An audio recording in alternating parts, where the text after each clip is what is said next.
ਜਿਹੜਾ ਹੈ ਕੁਨੈਨ ਦਾ ਵਾਲੀ, ਜਿਹੜਾ ਹੈ ਕੁਨੈਨ ਦਾ ਵਾਲੀ, ਮੈਂ ਉਹਦੇ ਨਾਲ ਲੈਣ ਦਾ ਵਾਲੀ। बहुत अच्छे, क्या बात है। फिर पढ़िए। ਜਿਹੜਾ ਹੈ ਕੁਨੈਨ ਦਾ ਵਾਲੀ, ਮੈਂ ਉਹਦੇ ਨਾਲ ਲੈਣ ਦਾ ਵਾਲੀ। ਤੇ ਰਹਿਮਤ ਆਲਮ ਇੱਕੋ ਹੀ ਹੋਇਆ, ਸ਼ਰਕੋ ਗਰਬ ਤਰਫੈਨ ਦਾ ਵਾਲੀ। बहुत अच्छा। ਦੇਖੋ ਸਰ 10ਵੇਂ ਰੋਜ਼ ਨੂੰ ਮੇਰੀ ਵਾਲਦਾ ਦੀ ਬਰਸੀ ਹੁੰਦੀ, ਨਾਲੇ ਕੋਈ ਚੀਜ਼ਾਂ ਲਿਖ ਕੇ ਲੋਕੋ ਮੇਰੀ ਮਾਂ ਮਰ ਗਈ ਹੈ, ਜਿੰਦ ਨਮਾਨੀ ਥਾਂ ਮਰ ਗਈ ਹੈ। ਲੋਕੋ ਮੇਰੀ ਮਾਂ ਮਰ ਗਈ ਹੈ, ਜਿੰਦ ਨਮਾਨੀ ਥਾਂ ਮਰ ਗਈ ਹੈ।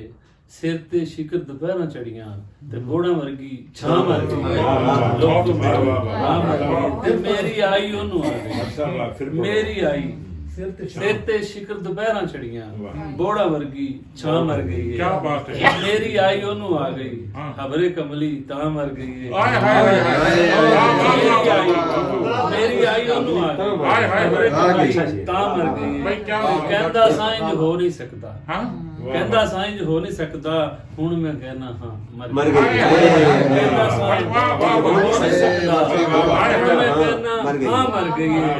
ਤੇ ਉਹਦੇ ਨਾਂ ਨਾਲ ਨਾਂ ਸੀ ਮੇਰਾ, ਉਹਦੇ ਨਾਂ ਨਾਲ ਨਾਂ ਸੀ ਮੇਰਾ, ਲੈ ਲੈ ਮੇਰਾ ਨਾਂ ਮਰ ਗਿਆ। हाय हाय हाय। क्या बात है।